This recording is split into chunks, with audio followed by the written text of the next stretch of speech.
Banyak orang, apalagi yang mereka ini membawa-bawa agama dalam setiap pengharapannya, ini mengatakan bahwa jika Tuhan berkehendak, maka apapun bisa terjadi. Dan memang betul ini semua terjadi tentu saja atas kehendak Tuhan. Jika kemarin Tuhan berkehendak Jokowi 2 kali putaran, apakah kali ini Tuhan menghendaki presiden berikutnya masih berbau-bau Jokowi?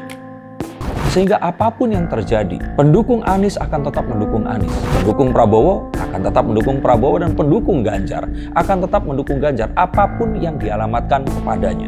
Sehingga tidak akan ada perubahan yang signifikan. Dengan hal ini tadi, dosa sebesar apapun akan tetap dimaafkan.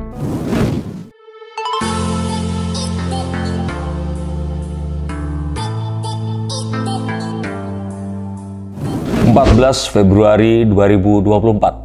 Kita semua akan bangun pagi dan pergi ke bilik suara. Di saat itu, kita akan mencoblos calon presiden pilihan kita. Saya yakin, berdasarkan kartu dan apa yang akan terjadi, bahwa nama yang akan saya sebutkan akan ada di kertas suara. Siapakah mereka?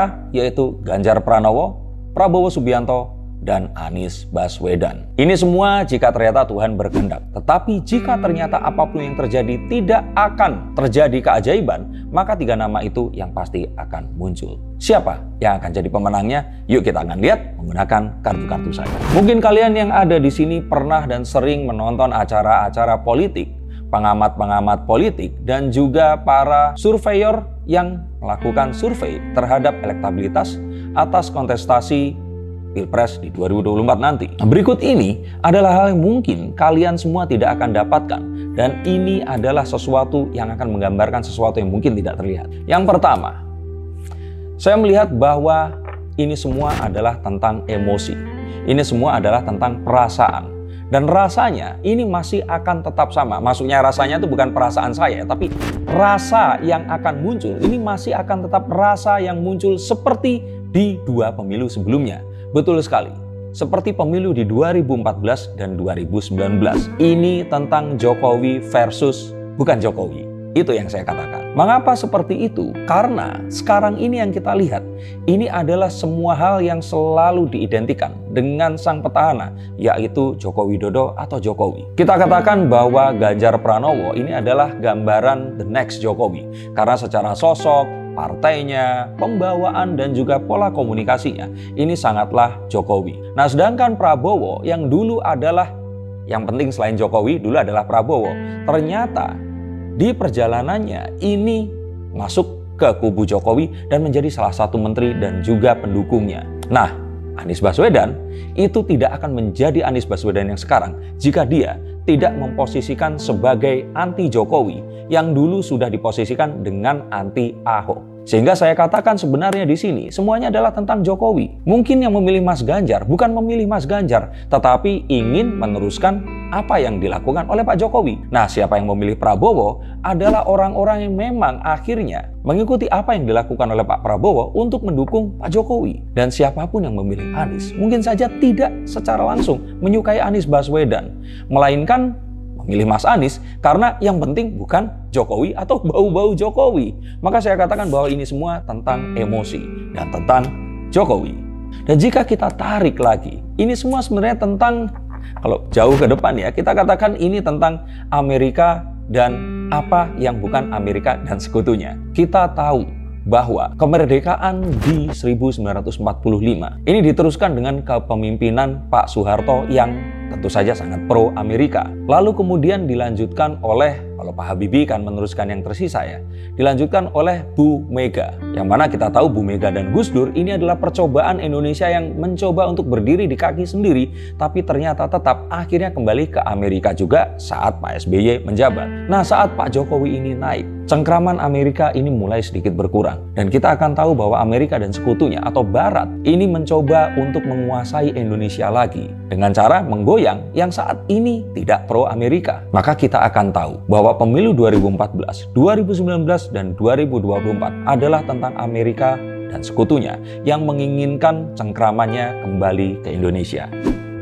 Setuju atau tidak setuju? Tulis komentar di bawah sini. Maka mungkin kalian tidak sadar, apalagi jika Amerika di sini mempergunakan senjatanya, ini sesuatu yang berbau Islam. Islamnya pun adalah Islam yang dianggap murni, Islam yang katanya seharusnya seperti itu, dan ini semua dihembuskan melalui nafas-nafas perjuangan yang dulu pernah kita dapatkan saat Indonesia ini harus melawan komunisme di tahun 1965. Maka saat ini juga kita harusnya sadar bahwa Amerika dan sekutunya ini, boleh saya bilang seperti itu, mempergunakan senjata yang sangat-sangat berbahaya, yang seharusnya menjadi kelebihan bangsa Indonesia, tapi juga ternyata menjadi titik lemah. Inilah kryptonite orang-orang Indonesia. Inilah kryptonite dari Pancasila itu sendiri, yaitu keberagaman dan perbedaan di antara kita. Perpecahan pulau di dalamnya yang sangat mungkin untuk dikemas menjadi isu SARA. Maka kita akan tahu bahwa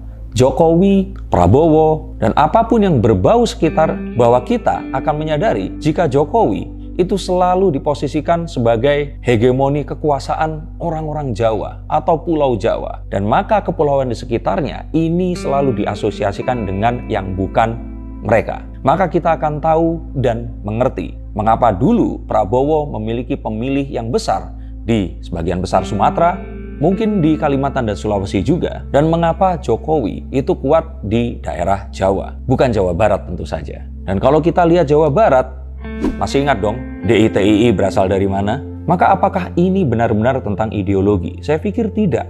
Ini adalah tentang bangsa Indonesia yang mudah sekali dipecah belah.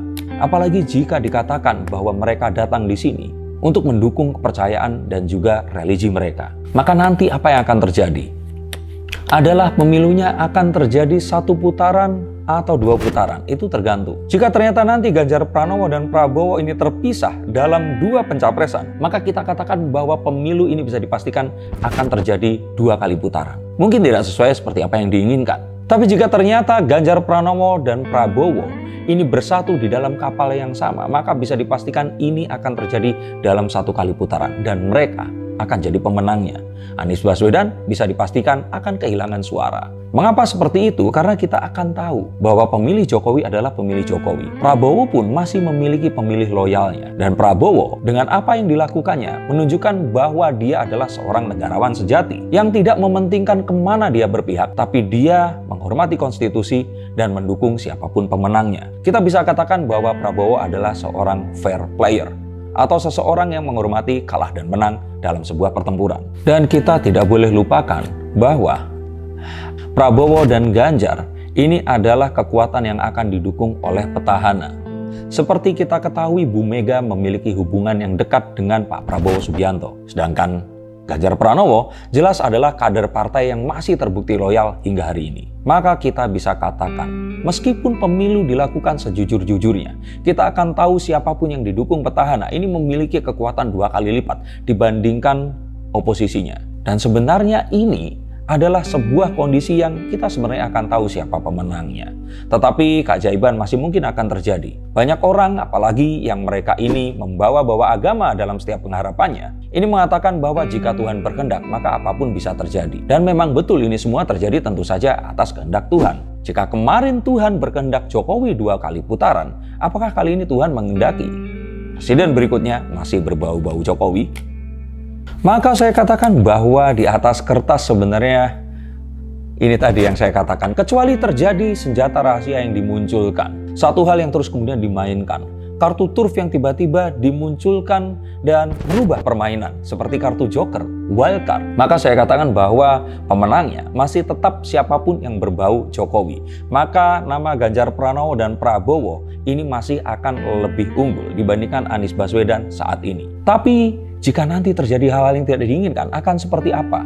Contohnya kemarin Pak Ganjar yang diserang sebuah isu saat dia dianggap membagikan dana Basnas kepada kader partai PDIP di Jawa Tengah, menimbulkan polemik yang luar biasa dan digunakan sebagai senjata oleh para oposisi untuk menyerang kubu Jokowi. Jika ternyata terjadi hal-hal blunder seperti ini, bisa dong Mas Anies ini tiba-tiba akan memiliki nilai tawar yang lebih. Jawaban saya sebenarnya satu, karena di awal ini adalah tentang emosi. Maka saya katakan bahwa apapun yang terjadi kepada apa yang atau siapapun yang didukung, maka para pendukungnya ini akan tetap memaafkan. Boleh dibilang bahwa apapun kesalahannya akan tetap didukung. Sayangnya ini yang terjadi. Sayangnya di era seperti sekarang, ini lebih pekat dan lebih lekat lagi. Sehingga apapun yang terjadi, pendukung Anies akan tetap mendukung Anies. Pendukung Prabowo akan tetap mendukung Prabowo, dan pendukung Ganjar akan tetap mendukung Ganjar apapun yang dialamatkan kepadanya. Sehingga tidak akan ada perubahan yang signifikan. Dengan hal ini tadi, dosa sebesar apapun akan tetap dimaafkan.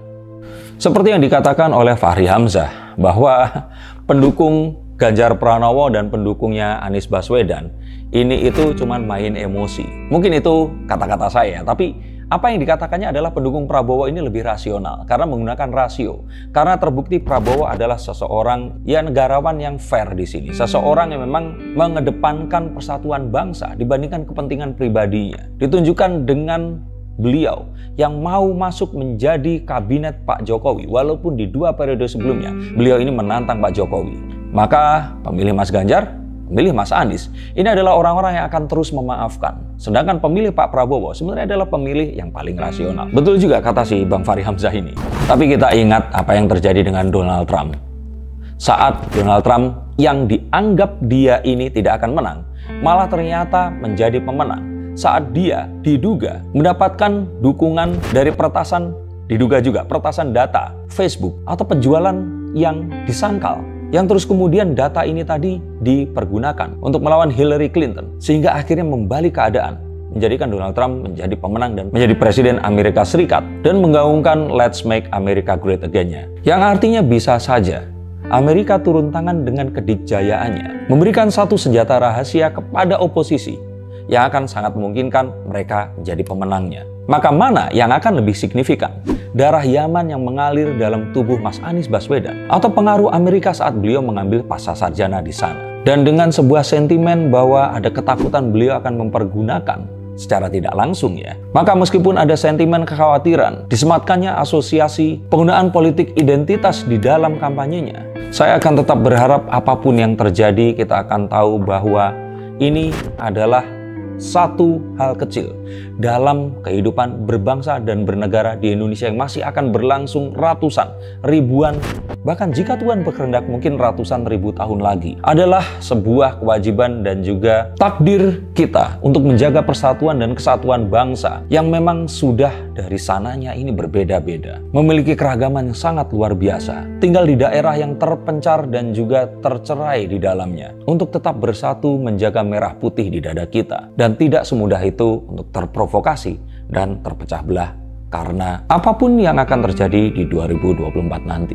Maka ketahuilah bahwa siapapun yang akan menang dan kalah dalam pemilu nanti, bangsa Indonesia yang akan tetap menjadi pemenangnya. Syaratnya tentu saja kita harus akan tetap bersatu di dalamnya. Dan siapapun nanti, marilah kita dukung dalam proses penyelenggaraan pemerintah yang akan dilakukannya. Tapi sebelum itu, masih tersisa sekitar 13 bulan lagi hingga pemilu terjadi. Akankah bacaan saya ini yang akan menjadi kenyataan? Ataukah kalian memiliki pendapat yang berbeda? Silakan tuliskan jawaban kalian di bawah sini.